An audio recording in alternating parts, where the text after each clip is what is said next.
And good luck with that. The big topic here this weekend, apart from the weather and the tyres, has been driver moves, the driver's market at the moment, driver changes, new contracts.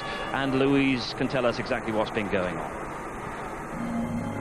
It's that time of year again. All around the paddock, clandestine meetings and top-secret negotiations are taking place behind closed doors as team bosses try and scout the top drivers and lure them into their ranks.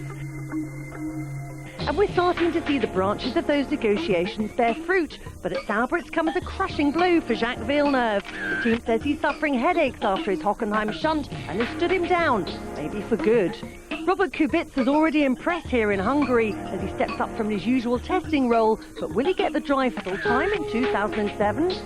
When we took him on, it was a certain risk because he was not known to anybody, basically.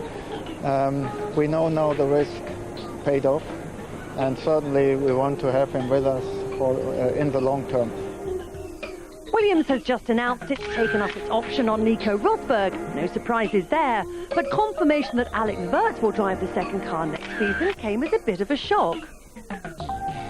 Although he's not a spring chicken, he's still very young for the amount of time that he's been in Formula One because he started so early. So I think that he's definitely the right choice for us next year.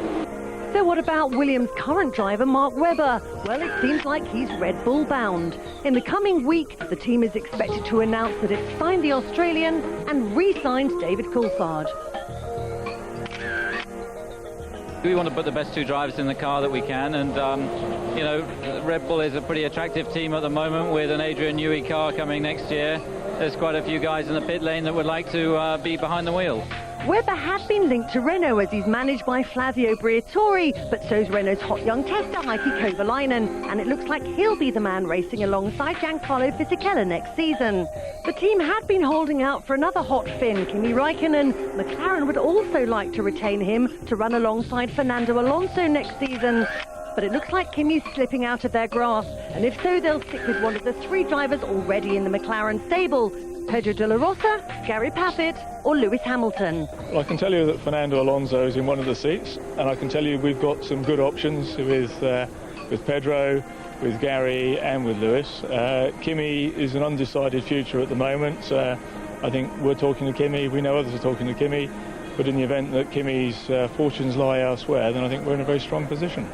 It seems most likely Räikkönen's fortunes lie with Ferrari, but will Massa be his teammate? Ferrari's believed to have taken up his option on the Brazilian, but he could be forced into a testing role. That all depends on this man. Will he stay or will he go? Michael's not letting on quite yet.